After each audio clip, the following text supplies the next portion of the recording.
Que normalmente marca excepciones, hay gente que simplemente marca excepciones, pero en rasgos generales, yo creo que los mejores consejos que nosotros podemos tomar son los consejos que vienen de parte de un padre. ¿Ven? Sí, o sea, estoy diciendo que no estoy creando de esto una regla que no cambie. Hay momentos donde hay papás que, sea por ignorancia o en ocasiones por falta de temor de Dios, dan consejos a sus hijos que no son los más apropiados, no son los más indicados. Pero, como dice la gente, en el deber ser, creemos que no hay un consejo más importante o no hay un consejo más efectivo para la vida de usted y para mi vida como hijo que el que viene de parte de un papá, ¿no ven?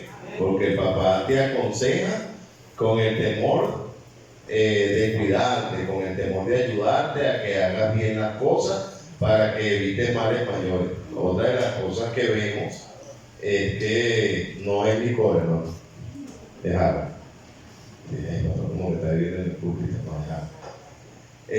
Otra de las cosas que vemos es exactamente eso, hermano, la actitud que deberíamos de tener nosotros con respecto a lo que es el consejo de Dios para nosotros. Entonces, quiero pedirle que me acompañen al libro de Mateo, capítulo 7. Mateo, capítulo 7. Y vamos a leer desde el versículo 9 hasta el versículo número 11. Quiero partir en esta noche justamente de eso, de la buena intención de un padre hacia sus hijos, hermano. La buena intención de un padre hacia sus hijos y al final de cuentas es porque quiero ver el consejo que el rey David le dio a Salomón, un padre dándole consejos a un hijo, pero es necesario, ¿verdad?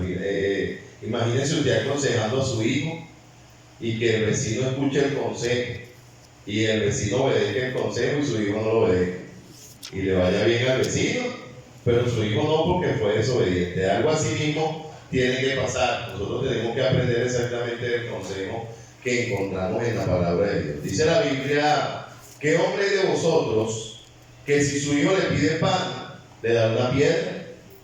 Imagínense, ¿verdad? ¿Qué hombre hay de vosotros que si su hijo le pide pan le dará una piedra?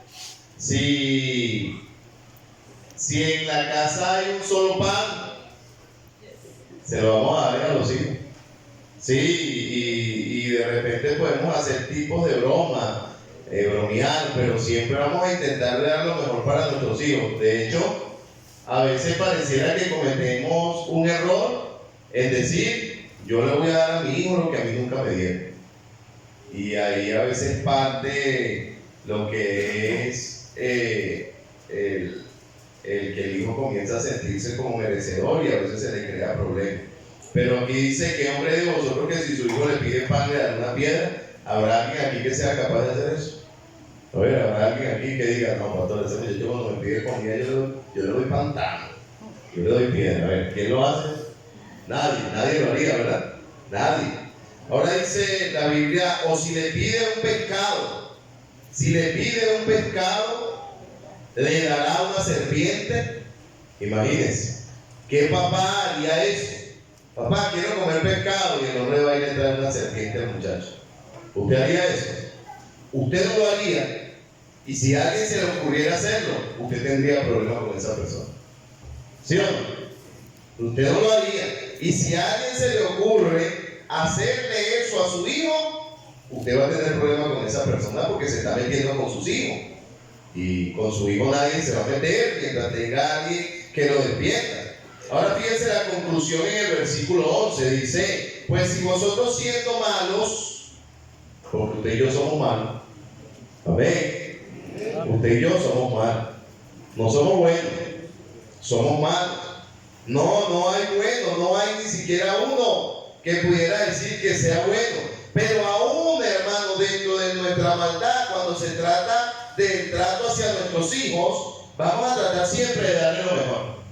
Vamos a tratar siempre de darle algo agradable. Queremos complacerlo en cada cosa que ellos consideramos, ¿verdad?, que necesitan. Y dice, pues si vosotros siendo malos sabéis dar buenas dádivas a vuestros hijos, y ahí en referencia a la oración dice, cuánto más vuestro Padre que está en los cielos dará buenas cosas a los que le piden. No quiero hablar con respecto a la oración, quiero hablar acerca de un consejo que el rey David le dio a su hijo Salomón y que hoy pudiera ser útil para nuestra vida. Vamos a orar. Padre, gracias porque tu palabra es completa, Señor. Sin duda no hay un área de nuestra vida en la que necesitemos una respuesta o una solución y que tu palabra no la tenga. Tu palabra tiene todo, todo, Señor, sin excepción. Tu palabra tiene todo lo que nosotros necesitamos. Hay consejos para cualquier clase de necesidades, Señor, dentro de nuestras vidas. Y lo único que necesitamos es hacer exactamente lo que dijo tu palabra. Hacemos bien en estar atentos a tu palabra y el consejo, como una antorcha que alumbra el lugar oscuro. Señor, en este momento, quizás como padre logramos comprender exactamente lo que dice el libro de Mateo con respecto a lo que es el sentir de un padre. Los padres normalmente, Señor, van a querer lo mejor para sus hijos, y los padres también van a intentar dar consejos acertados. Muchos de los consejos que como padres se dan es a base de los errores que se han cometido, Señor, y que no queremos que nuestros hijos cometan, mi Dios. Y de la misma manera, Señor amado, nosotros no somos mejores que el rey David cuando él intentaba aconsejar a su hijo Salomón. Nosotros no somos mejores que él. Al final de cuentas tenemos tantas deficiencias, Señor amado, dentro de nuestra vida, y lo único, Padre bendito, que nos garantiza éxito y victoria es exactamente seguir tu consejo. Esta noche enséñanos según tu palabra, mi Señor amado, y permítenos ser atentos y obedientes a lo que usted tiene para nosotros. Rogamos tu bendición, Señor, sobre nuestro tiempo de estudio. En el nombre de Cristo Jesús te lo rogamos. Amén y amén. Primera de Reyes, capítulo 2. Primera de Reyes, capítulo 2. Hay una historia aquí bastante conmovedora, nostálgica, ¿verdad? El rey David ya estaba consciente de que iba a morir y él estaba intentando dejar todo en orden, hermano, y entre esas cosas que dejó en orden era un consejo que el rey David estaba entregando a su hijo Salomón. Y dice ahí en el capítulo 2, versículo 1, dice, llegaron los días en que David había de morir y ordenó a Salomón su hijo diciendo, yo sigo el camino de todos en la tierra. Yo sigo el camino de todos en la tierra. Y hermano, aquí es importante que usted y yo meditemos y que tomemos un tiempo. Nosotros simplemente estamos de paso acá en la tierra, ¿ven? Nosotros estamos de paso aquí en la tierra y es necesario que nosotros podamos preparar a nuestros hijos, hermano, de tal manera que ellos sepan qué hacer en todo tiempo que se les presente, aun cuando nosotros no vayamos a estar presentes, hermano. Ahora, en ocasiones, y voy a hacer un paréntesis acá, como padres cometemos ciertos errores de evitar que nuestros hijos tengan mayores esfuerzos y le hacemos todo para que ellos estén tranquilos, pero créame que no es un bien que se está haciendo, porque el día que usted le falte a su hijo, él no va a saber cómo resolver ninguna de las situaciones que se le presenta, y allí, hermano, es donde viene el peligro de la toma de decisiones incorrectas. Así que es importante, hermano, y es importante, hermana, que dentro de todo el amor que usted pueda tener hacia su hijo y dentro de todo el amor que usted pueda tener hacia sus hijas, las entrene para el futuro. Si quiero aclarar algo, los responsables de la casa no son los hijos, los responsables de la casa son los padres. Pero dentro de esa responsabilidad es importante que sus hijos sepan hacer lo básico. Por ejemplo, su hija y aún su hijo tiene que saber hacer una arepa. O sea, no, él es varón, él no tiene necesidad de eso. Sí tiene necesidad de aprenderlo también. Su hijo tiene necesidad de aprender a limpiar el patio. Es necesario que él aprenda a limpiar el patio y bueno, a lo mejor usted tiene la posibilidad de pagarle a una persona, pero es importante que él aprenda también a arreglar sus cosas en casa. Hace tiempo veía un video de un muchacho que se mudó solo y dice que llamó a un técnico para que le reparara algunas cosas en la casa. Y el técnico entra y dice, ajá, dígame, ¿qué quiere que le repare? No, pues yo necesito que repare este fregador. Repáreme ese fregador. Ajá, pero ¿qué problema tiene? No, pues no sé, mire, yo llego y yo cuando vivía con mi mamá, yo ponía el plato en el fregador y yo iba a dar una vuelta y cuando venía ya el fregador estaba limpio. Y pues ahora yo vivo solo y eso no pasa. Yo quiero que usted me repare el fregador porque no está fregando los platos solo. Sí, no, y yo me quito la ropa y yo la echo en la cesta de la ropa sucia. Y cuando yo vivía con mi mamá, yo agarraba y dejaba la ropa y cuando venía ya estaba limpia. Por lo que esa cesta también debe estar mal. Mira, hay muchachos que no tienen ni la más mínima idea de cómo suceden las cosas en casa. No tienen la más mínima idea de cómo suceden las cosas en casa. Y le voy a decir algo, hermano, no es culpa de ellos, es culpa de nosotros como padres, porque no le estamos enseñando que cada cosa en la vida tiene un valor y que hay que aprender a hacer. Y como padre, mira, necesitamos dedicar tiempo a que nuestros hijos aprendan a resolver sus situaciones. Y vuelvo y le repito, tenemos que tener cuidado con los extremos, porque el otro extremo es el hijo que hace todo en la casa, porque la mamá le dice, dale para que aprenda. Y la mamá ya no lava, ya no plancha, ya no friega, ya no cocina, porque tienes hijo. Y el día de mañana, cuando tu hijo se case, va a aborrecer tanto lo que tú lo has puesto a hacer en este tiempo, que va a tener problemas en su matrimonio. El equilibrio es importante. La responsabilidad de la casa no es de los hijos, la responsabilidad de la casa es de papá y la responsabilidad de la casa es de mamá. Pero es importante enseñarle a hacer sus cosas. ¿Sí se entiende lo que le estoy diciendo?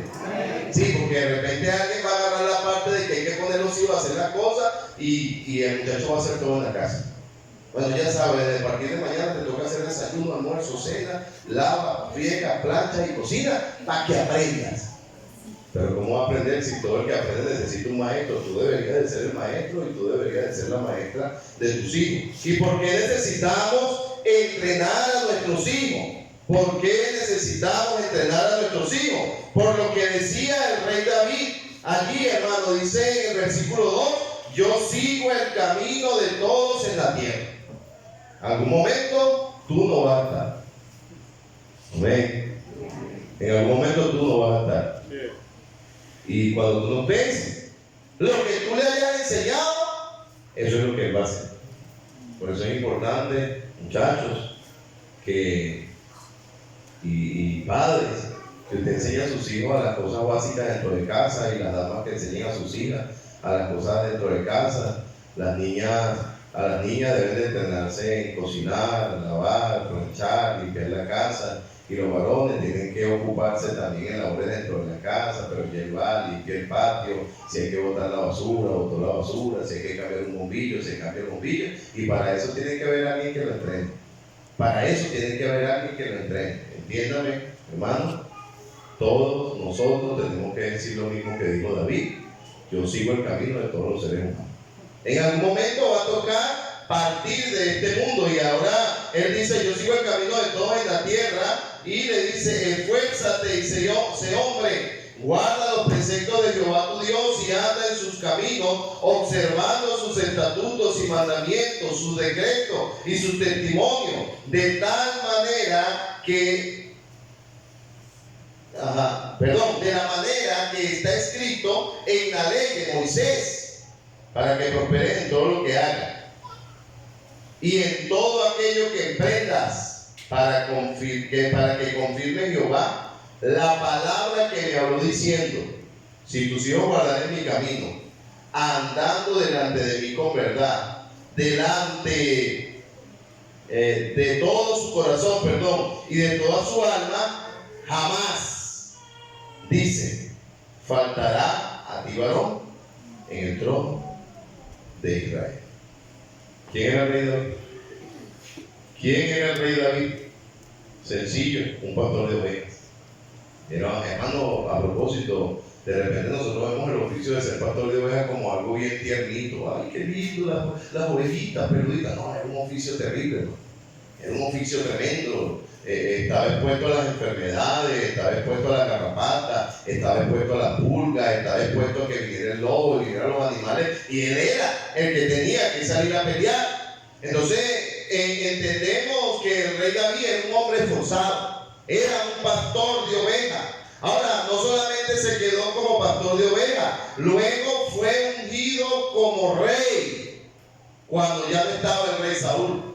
Él era un pastor de ovejas, pero él avanzó. Y hermano, yo creo que toda la Biblia es una enseñanza completa. Necesitamos caminar de tal manera que podamos avanzar y que nuestros hijos vean el crecimiento. No es que él era pastor de ovejas, vivió siendo pastor de ovejas y se murió siendo pastor de ovejas. Más adelante el Señor lo lleva a ser el rey de Israel. Como pastor de ovejas lo vemos en 1 Samuel capítulo 16, versículo 11. Y como rey lo vemos en 1 Samuel capítulo 16, versículo 12 y versículo 13. Adicional a eso, el rey Saúl era músico. El rey David, perdón, era músico. Era un hombre multifacético. O sea, hacía distintas cosas.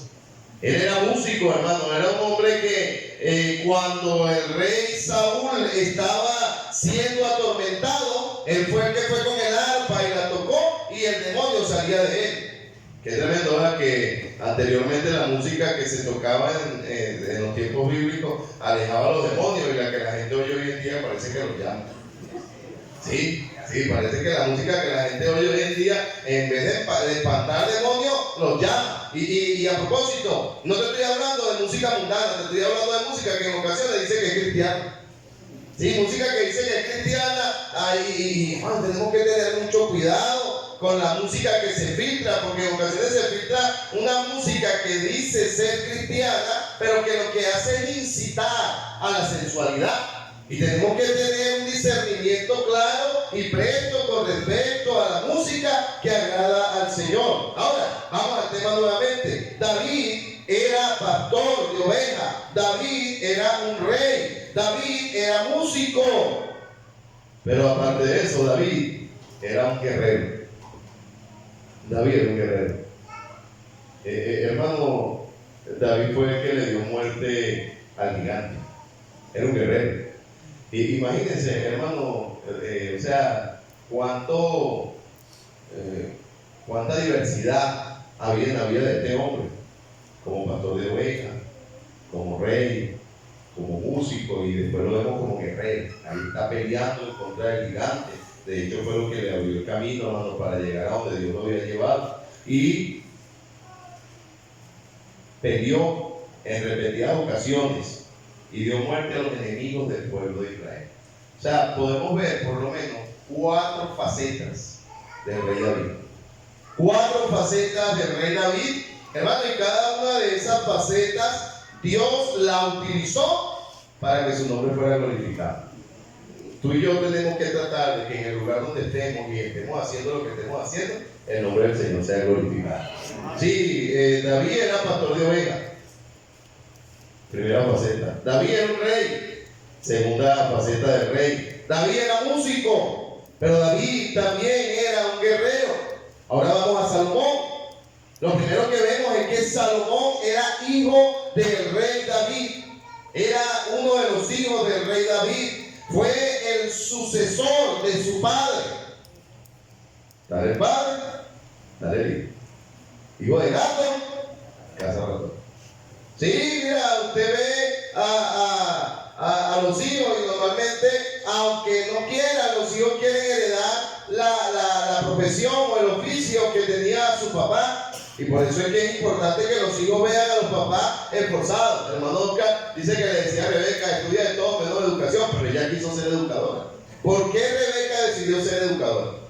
Porque su papá lo es. Porque ella está siguiendo el ejemplo. Hermano, ahí vemos la influencia de nosotros como padres sobre nuestros hijos. Ellos nos ven. Ellos nos están siguiendo. Pareciera que no nos están prestando atención, pero cada pisada que nosotros damos, nuestros hijos la están viendo. La manera como resolvemos las situaciones, nuestros hijos la están viendo. La manera como reaccionamos a cualquier situación y circunstancia, nuestros hijos la están viendo. Y tarde o temprano al hijo se le va a presentar alguna situación similar a la tuya y él va a actuar de la misma manera que tú lo harías. Y después te va a ir y le va a decir, muchacho, ¿quién te enseñó eso? Y el hijo te va a decir, tú, papá. ¿Ven? ¿Sí entiende, verdad? ¿Sí está entendiendo que el tema de ser papá no es nada más tener un muchacho montado en el brazo y que te dé un besito? No, es que tú estás marcando los pasos por donde él va a caminar. Y yo también estoy marcando los pasos por donde mis hijos van a caminar. Ahora, hijo del rey David, sucesor de su padre, el rey David, el punto de referencia de Salomón. El hermano Salomón honraba a su papá. ¿Oyó? Salomón honraba tanto a su papá que él sabía que el reinado que su papá llevaba a él le quedaba grande. Y por esa razón fue que dijo, yo necesito sabiduría para entrar y para salir. Él sabía el buen trabajo que había hecho papá. Él no hizo como Absalón. Él dijo, bueno, puedo hacerlo mejor que mi papá. No, Salomón dijo, yo creo que yo no pudiera hacerlo mejor que mi papá. Yo necesito sabiduría de él. ¿Se da cuenta el contraste que hay entre los dos hijos del rey David? Uno que lo desafía, uno que intenta usurparle, pero hay otro que sí le honraba y que pidió sabiduría al tener que tomar el lugar que tenía su papá. Primera de Reyes capítulo 3, versículo 5. Vamos a ir a esa parte porque vale la pena llegar allá. Dice, le apareció Jehová a Salomón en Gabaón una noche en sueño y le dijo, Dios, pide lo que quieras que yo te dé. Y Salomón dijo, tú hiciste gran misericordia a tu siervo David, mi padre. Mira cómo amaba a su papá. Salomón sabía que su papá era un siervo de Dios. Amén. Sí, hermano Salomón, que si tus hijos, si a tu hijo, vamos a hablar de nosotros. Si a los hijos nos tocara describirnos, ¿qué dirían de nosotros? ¿Qué dirían nuestros hijos de nosotros? Aquí estamos viendo que se le aparece el Señor a Salomón y le dice pide lo que quiera. Y él inmediatamente toma como punto de referencia la vida de su papá. Dice, y Salomón dijo, tú hiciste gran misericordia a tu siervo. No dijo a mi papá, él dijo a tu siervo. Porque había honra. Había una honra, hermano, en el corazón de Salomón hacia su papá. Él sabía que su papá era un siervo de Dios. Y ahora dice, tú hiciste gran misericordia a tu siervo David. Y ahora dice, mi padre, mi papá. Qué orgullo, ¿verdad? Qué orgullo. A veces hablo con jóvenes que son papás y siempre le hago la misma pregunta. ¿Qué quisieras tú que pensara tu hijo de ti en un futuro? Yo quiero ser el héroe de mis hijos. Yo quiero ser el héroe de mis hijos.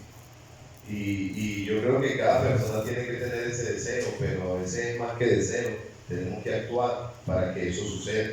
Y dice ahí la palabra de Dios, y Salomón dijo, tú hiciste gran misericordia a tu siervo de mi padre, y él da la razón, dice, porque él anduvo delante de ti en verdad y en justicia, con rectitud de corazón para contigo, y tú le has reservado esta tu gran misericordia, en que le diste hijo que se sentara en su trono, como sucede en este día. Ahora pues, Jehová Dios mío, tú me has puesto a mí, tu siervo, por rey en lugar de David, mi padre. Yo soy joven y no sé cómo entrar ni salir, y tu siervo está en medio de tu pueblo, el cual tú escogiste, un pueblo grande que no se puede contar ni numerar por su multitud. Y ahora dice, da pues a tu siervo corazón entendido, para juzgar a tu pueblo, y para discernir entre lo bueno y lo malo, porque ¿quién podrá gobernar este pueblo tan grande? Se da cuenta la actitud de David, el corazón de él diciendo, mira, esto es muy grande. Yo creo que Salomón en algún momento diría, yo no sé cómo lo hacía papá para gobernar este pueblo tan grande. Yo no sé cómo él hacía, pero todo lo tenía bajo control. Este hombre admiraba a su papá. Y dice el versículo 10, y agradó delante del Señor que Salomón pidiese esto.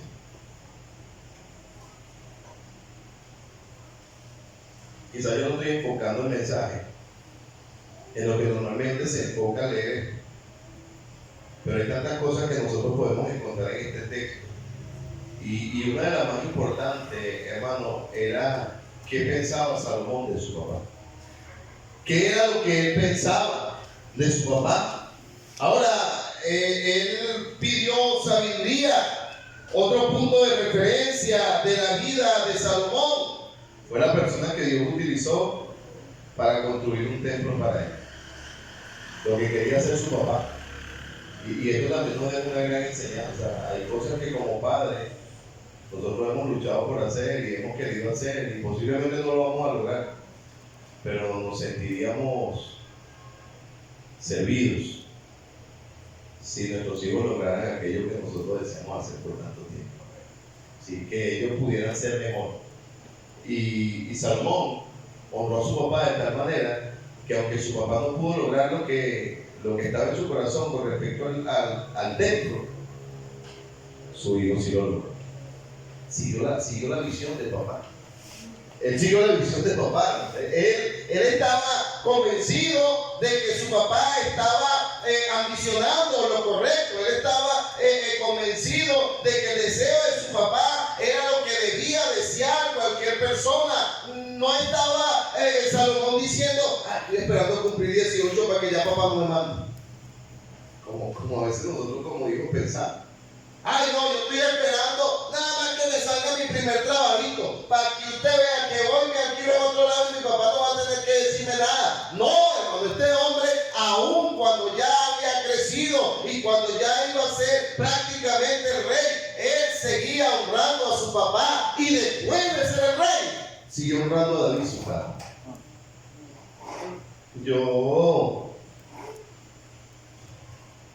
Hijos, pues vamos a dividir esto. Hijos, yo quisiera que tú pensaras como Salomón. Sí, porque realmente lo que Salomón hablaba de su papá es lo que un hijo debería hablar del suyo. Y lo que Salomón pensaba de su papá es lo que un hijo debería de pensar de su papá, y de la manera que él honraba. Es la manera que cualquier hijo debería de honrar a su papá y debería de honrar a su mamá. Pero ahora vamos a dividir y vamos a voltear la tortilla para la otra cara. Padre, necesitamos vivir de tal manera que nuestros hijos sean motivados a pensar bien de nosotros.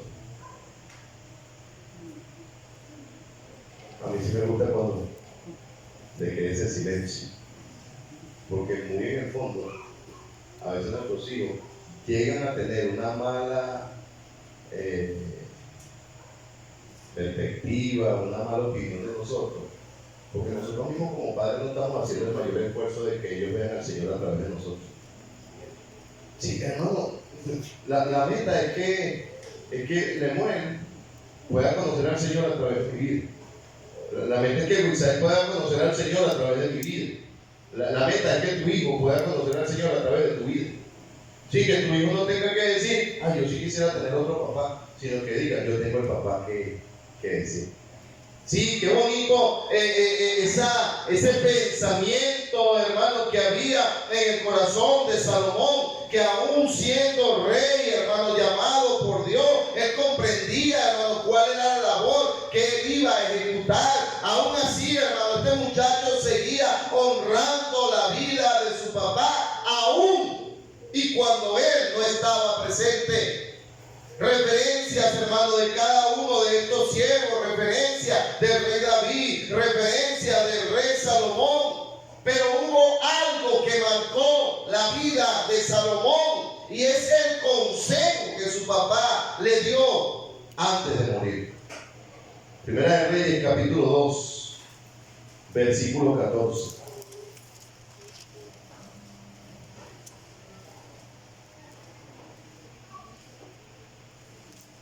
No, perdón, 2 del 1 al 4. Los 2, 14. Se me faltaron los dos puntitos. Dice Llegaron los días en que David había de morir. Y ordenó Salomón su hijo diciendo: yo sigo el camino de todos en la tierra. Y el primer consejo que le dio David a Salomón, lo vemos ahí en ese versículo 2, dice: esfuérzate y sé hombre. Esfuérzate y sé hombre. Hermano, la meta no debería de ser lograr la mayor cantidad de cosas con menos esfuerzo. No, o sea, nosotros como cristianos tenemos que saber que todos los resultados van a venir como resultado de tu esfuerzo como cristiano. ¿Amén? Estamos viviendo en un tiempo donde lo fácil es lo más codiciable, es lo que más deseamos. Pastor Campo dice que estamos en la generación de lo instantáneo. Sí, usted va al supermercado, se quiere tomar una sopa, agarró un vaso, le echó agua caliente, lo movió, ya tiene sopa. Y si quiere cotufa, usted agarró un sobre, lo tiró en el microondas, 5 minutos, cotufa. Sí, quiere hacer una comida y agarra una pizza, va a la nevera del supermercado, saca una pizza congelada, la mete en el horno y ya tiene su pizza.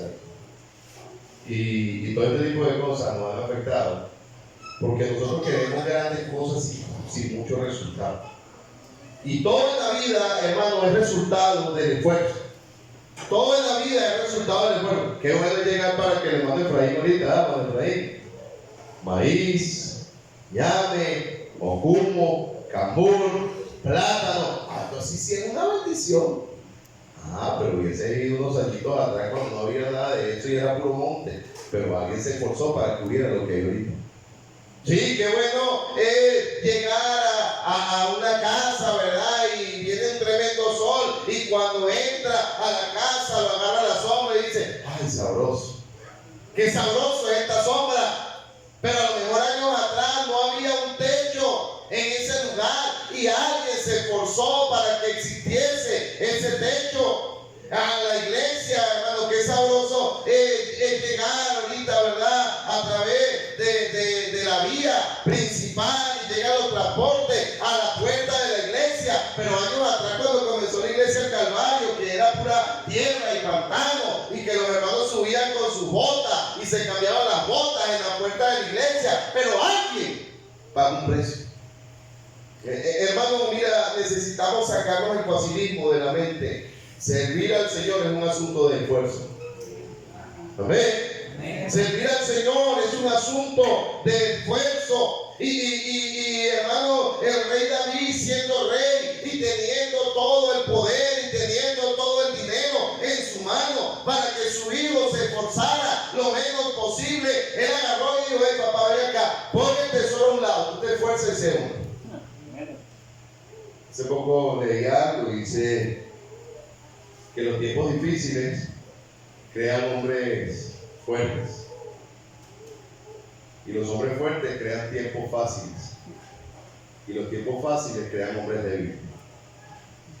A veces la mucha facilidad lo que crea es gente débil, gente que no le gusta esforzarse, hermano, para nada. Se acabó el tiempo de levantarse a las 5 de la mañana. ¿Para qué me voy a levantar a las 5 de la mañana?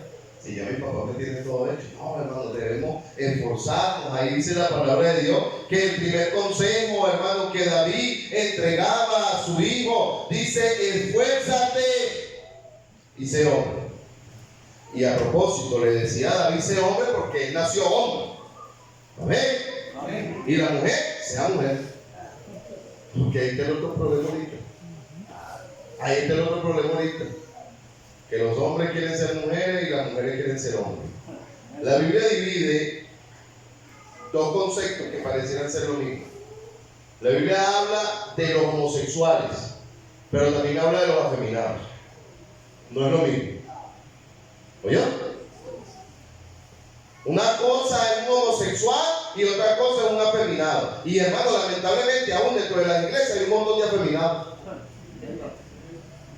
Sí, hablan, se expresan, gestean como afeminados, se sacan las cejas, se pintan las uñas.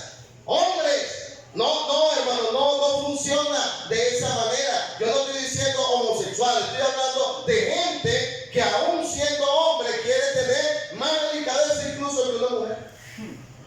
Y perdóname, hermano, no quiero que te ofendas, pero necesitamos levantar una generación que entienda lo que es ser un hombre verdaderamente. Sí, que entienda verdaderamente lo que es ser un hombre. Ahora, yo no estoy hablando de que yo soy hombre porque no me baño. No, báñate. Eso es ser cochino. Sí, no, yo no me afeito, yo ando. No afeítese. Pero varonilmente, hermano. Varonilmente necesitamos levantar. Mira, no, yo vi, mi esposa me es testigo. Yo vi un maestro de escuela dominical que tenía colorete, polvo en su cara. Yo lo vi. No, Dios me guarde, pero yo sería capaz de ir preso con ganas si aquí un maestro de escuela dominical hace eso. Me cortamos la cabeza. Mi hermana esta mañana me dijo, papá, pero si David era cristiano, ¿por qué mató a mi y no se le contó como pecado? Y yo digo, eran tiempos diferentes, y le expliqué, porque no entiendo por qué un cristiano tenía que matar gente, y después caímos en el tema de la guerra. O sea, que si dos países están en guerra y aquel país mata a aquel país, está correcto. Bueno, dijo, las leyes de la guerra lo permiten. Bueno, es una pregunta bien rara, ¿no? No sé por qué pregunta esas cosas, pero de verdad que a veces uno ve, hermano, y se está levantando una generación que no está representando lo que Dios nos hizo. Y yo no sé qué pasaba en ese tiempo, pero David le dice a su hijo, sé hombre, pórtate como hombre. Y la Biblia después dice portado varonilmente. No voy a andar en el tema. Siguiente consejo dice, yo sigo los caminos de todos en la tierra, esfuérzate, sé hombre. Versículo 3, guarda los preceptos de Jehová tu Dios. Guarda los preceptos de Jehová tu Dios. Hermano, no es un libro informativo, no es para estar actualizado, no es la noticia, no es para sabértela, es para practicarla. Es para practicarla. Mucha Biblia y poca práctica no funciona. Hay que practicar la Biblia, hay que poner en práctica lo que nos deja el Señor en su palabra. Y David, hermano, está hablándole a su hijo y le dice, guarda los preceptos de Jehová tu Dios. Un precepto es cada una de las instrucciones o reglas que se enuncian y establecen para así poner en conocimiento un arte o a una facultad. Guarda los preceptos de Jehová. Hermano, el tema de guardar no es esconder. El tema de guardar, según lo que enseña la Biblia, es apropiarse, tomarlo para mí y practicar. Sí, hay gente que dice, yo guardo la palabra de Dios. Sí, la guarda el domingo cuando llegue a la iglesia y la saque el otro domingo. No guardarla, no es guardarla. Lo que pasa es que nuestro idioma es bastante complejo, ¿verdad? ¿Cómo se llaman esas palabras, hermano? Que es la misma palabra, pero significan diferentes cosas. Homónima, eso es una palabra homónima. Gracias a Dios que están los hermanos aquí que saben su concepto, ¿verdad? Yo no sé ni qué significa coma, pero el hermano Oscar me enseña ahí eso. Homónima, guardar y guardar. Guardar es practicar y guardar es esconder. Yo creo que a veces se nos invierte el sentido. Y guardamos la Biblia, pero bien guardada. Estamos tan guardadas que ni sabemos dónde está. Si está tan guardadita que ni sabemos a dónde está metida la Biblia. No, amado hermano, no es de esa manera. Guardar la Biblia, guardar los preceptos, es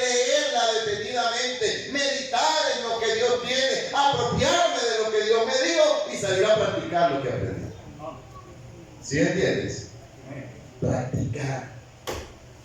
Este pueblo de labios me honra, decía el Señor, ¿verdad? Pero su corazón está lejos de mí. Gente que lee, medita, se sabe media Biblia, pero no está practicando nada. Y hay que ser práctico en nuestro caminar con Dios. Tercer consejo, dice: guarda los preceptos de Jehová tu Dios. Tercer consejo, andando en sus caminos. Andando en sus caminos. Andar. Caminar sobre una regla. Caminar sobre esa regla. Hermano, vamos a dar un ejemplo práctico. Tú vas en un vehículo y tú tienes que caminar sobre una regla, se llama la ley de tránsito. ¿Sí, verdad? Vas en la vía, hay un semáforo, el semáforo se pone en rojo. Como tú estás caminando sobre una regla, cuando el semáforo se pone en rojo, tú te detienes. No importa si vas muy apurado, tú te detienes. No importa si te queda poco tiempo, tú te detienes, porque tú estás caminando sobre una regla. Los cristianos caminamos sobre una regla, no para ser salvos, quiero aclarar esto, sino porque somos hijos de Dios y queremos agradar. Y todo lo que está acá, Señor, yo no sé, ayúdame a obedecerte, ayúdame a poner en práctica lo que se me enseña. El Salomón, ese consejo de oro, es un consejo de oro. Anda en sus caminos, no solamente en estudio teológico, sino la práctica y el diario caminar sobre ello. No es nada más la teología, y qué bueno, hay que estudiar. Yo creo que hay que estudiar, ¿ven? Leer la Biblia, profundizar, aprender a nadar en aguas profundas. De repente te metes en un tema, Manu Félix, de esos temas que uno no sabe ni por dónde entró ni cómo va a salir, pero se metió en el tema. Y uno se goza y disfruta, y uno está durmiendo y está pensando en el tema, y de repente se le viene un versículo a la mente, uno se despierta y lo anota. Este versículo es de este tema. Aguas profundas. Eso es bueno. Eso es bueno. Hay gente que sabe tanto, que sabe más que Dios. Sí, porque logran aprender cosas que Dios se queda sorprendido de ellos. ¿En serio? ¿Ese versículo quiere decir eso? No, papá, hay que practicar. Hermano, pasitos cortos, pero para mí. Pasitos pequeños, pero hacia adelante. Mira, si en el último mes no has generado un cambio en tu vida, tú estás estancado como cristiano. ¿Aló? Si tú en el último mes tú no has visto un cambio significativo en tu vida, tú estás estancado. Y deberías estar preocupado si estás estancado. Pastor, yo no estoy estancado, simplemente estoy en el mismo lugar. Digo Cantinflas, es lo mismo pero diferente. Hay gente que está estancado. Y nosotros tenemos que examinar. Hermano, yo a veces me he sentido estancado. A propósito, sentirse estancado no es pecado. Pecado es entender que estás estancado y no hacer nada. No, yo a veces me he sentido estancado y digo, ¿qué me pasa? Señor, estoy como estancado y quiero avanzar más. Ayúdame, Señor. Soy yo, Señor, que estoy estorbando mi misma carrera. Muéstrame que estoy estorbando a ti. Y la mayoría de las veces el Señor me muestra en qué estoy fallando y qué debo cambiar. Y me toca ir al Señor, no, Señor, perdón, era yo mismo quien estaba estorbando. Porque tampoco es que es culpa de otro. Ay, no, es que yo estoy estancado por culpa de. No, usted está estancado por culpa de que usted ve en el espejo. Por ese, échale toda la culpa al que usted ve en el espejo. Ahora, andar, hermano, caminar en sus caminos. No es solamente estudio teológico, sino la práctica y el diario caminar. Cuarto consejo. Dice ahí ese versículo 3. Guarda los preceptos de Jehová tu Dios, andando en sus caminos, observando sus estatutos y mandamientos y sus decretos. Dice, observando sus estatutos, mandamientos, sus decretos y sus testimonios. El cuarto consejo es observar lo que Dios quiere. Observar lo que Dios quiere. Usted sabe, usted ha escuchado un dicho, yo creo que sí, que cada cabeza es un mundo. ¿Usted ha escuchado eso? Mira, yo creo que no existe algo más cierto que eso. El ser humano va a entender lo que él quiere entender. Ni más ni menos. No, el ser humano quiere procesar la información de acuerdo a lo que él considera que debe hacerse. Y a veces, amado hermano, tenemos que agarrar y sacarnos todo nuestro prejuicio de la mente y sentarnos a escuchar como que si no pudiésemos escuchar. El ya yo sé se ha convertido en un gran enemigo de nuestro caminar con Dios. Porque sí, es verdad, sabemos, pero no lo estamos haciendo. Y acá el Señor, hermano, le dice ahí a Salomón en el versículo 3, dice, y observando sus estatutos, mandamientos, sus decretos y sus testimonios. Hermano, mira, en referencia a nuestro caminar y lo que es la persona de Dios, tenemos mucho que observar en él. Como para estar perdiendo tiempo viendo cosas aquí abajo. Si nosotros decidiéramos únicamente poner nuestra mirada en el Señor. ¿Usted se acuerda lo que le pasó a Pedro cuando quitó la mirada del Señor? Si nosotros decidiéramos nada más decir, voy a poner la mirada en el Señor. Señor, no quiero que nadie me distraiga, no quiero que nadie me estorbe, no quiero que nadie me haga perder la perspectiva, y yo voy a seguir viéndote. Yo voy a seguir viéndote y mira, pase lo que pase, yo voy a tener mi mirada puesta en lo que tú quieres que yo haga. Eso debería de ser una decisión, hermano, personal en nuestra vida. Al criollo, llueva, truene, relampaguee, yo voy a seguir caminando con el Señor. El profeta le dice a su siervo, dura cosa pedir, pero si tú me ves cuando yo sea arrebatado, se te da. ¿Cómo usted cree que estaba este hombre ahí? No, mira que no me digas nada.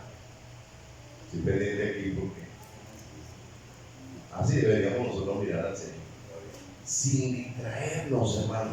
Hermano, mira, qué fácil es distraerse. Qué fácil es distraerse en lo que este mundo ofrece.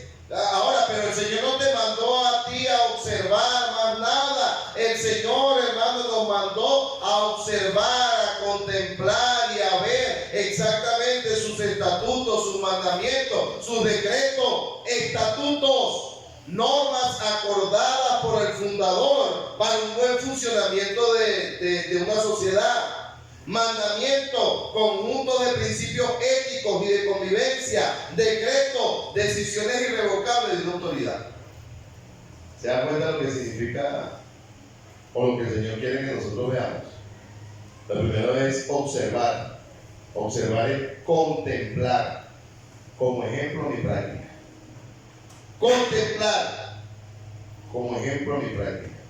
Los estatutos, normas acordadas por el fundador para el buen funcionamiento de la sociedad.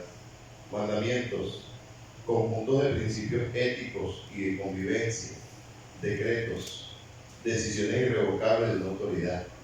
Testimonio, simplemente el resultado tangible de la obediencia, que sirven como ánimos a lo que viene. Venga. Dediqué tiempo a observar estatutos, mandamientos, decretos y testimonio de Dios. A veces,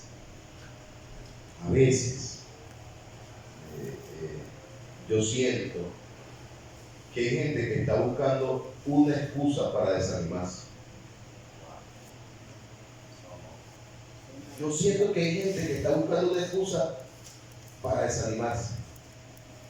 A ver. Hermano, por amor a Dios, estamos rodeados de pura gente imperfecta y si tú le pones la mirada a la gente en algún momento va a haber un defecto. Mejor pongamos nuestra mirada en el Señor. Sí, de verdad, hermano, y esto lo digo con preocupación. A veces yo siento que hay gente que está buscando una excusa para desanimarse. Que me saludó, que no me saludó, que me habló, que no me habló, que sentí que me habló golpeado, o que sentí que me habló muy amoroso, creo que me estaba sacrificando. O sea, hay tanto que hacer para el Señor como para estar fijándose en pequeños detalles. Que el único resultado que vamos a sacar de eso es desánimo. Mira, no estoy diciendo que no cuides de tus hermanos, sí, hermano, está bien. A veces si vemos a nuestro hermano que está haciendo algo incorrecto y nosotros no decimos nada, seríamos cómplices y culpables. Si yo veo que Jesús está haciendo algo incorrecto, Jesús, sabes que eso no está bien. Pero hermano, yo no me voy a sentar aquí a ver a Jesús para ver cuál es lo malo que va a hacer. ¿Para qué yo me voy a sentar a ver y que fuera tan bonito? ¿Para qué me voy a sentar yo a buscar un detalle negativo en algo o en alguien? ¿Para qué? Lo que Dios quiere que tú veas te lo va a mostrar si tú vas a andar de inspector privado. No, porque yo lo seguí y me le fui y me le escondí y me puse un sombrero en bigote y él no se dio cuenta que era yo. ¿A dónde te cuando viene así ya yo sé? Buscando son detalles. Estamos buscando son detalles. Pero necesitamos poner nuestra mirada en el Señor. ¿Ve? Puestos los ojos en quién. No dicen el pastor, no dicen los diáconos, no dicen los maestros, no dicen los hermanos. Puestos los ojos en ¿dónde? En Jesús. La práctica de tales principios en la vida de Salomón traería un resultado. Primera de Reyes, capítulo 2, sí, ¿verdad? Versículo 3, dice: guarda los preceptos de tu Dios, andando en sus caminos y observando sus estatutos, mandamientos, decretos, testimonios, de la manera que está escrito en la ley de Moisés. Mira el resultado: para que prosperes en todo lo que hagas y en todo aquello que emprendas, para que confirme Jehová la palabra que me habló diciendo: si tu hijo guardare mis caminos, andando delante de mí con verdad, de todo su corazón y de toda su alma, jamás, dice, faltará a ti varón en el trono de Israel. Hermano, y yo le voy a decir algo: cualquier persona puede fallar, cualquier persona puede mentir, cualquier. Pero yo sí estoy bien convencido de que lo que Dios prometió, Él lo cumple. Y cuando usted y yo nos enfocamos en obedecerle al Señor y en hacer lo que el Señor ha mandado, estoy seguro de que Dios va a cumplir su propósito en ella. ¿Por qué usted cree que porque el diablo estorba tanto nuestra obediencia? Porque el diablo sabe cuáles son los resultados en la vida de una persona que decide obedecer al Señor. Primera de Samuel 15:22, y ahí terminamos. Y Samuel dijo: se complace Jehová tanto en los holocaustos y víctimas como que se obedezca la palabra de Jehová. Ciertamente el obedecer es mejor que los sacrificios, y el prestar atención que la grosura de los carneros. Siempre la bendición en la vida de una persona depende de la obediencia que aplique a los principios que están en la palabra de Dios. Es por eso necesario saber lo que Dios demanda de nosotros y la bendición que trae la obediencia a tales principios. Yo creo que a Salomón le funcionaron los consejitos. También creo que si nosotros lo ponemos en práctica, también nos va a funcionar. Padre, gracias a Dios porque tú eres bueno.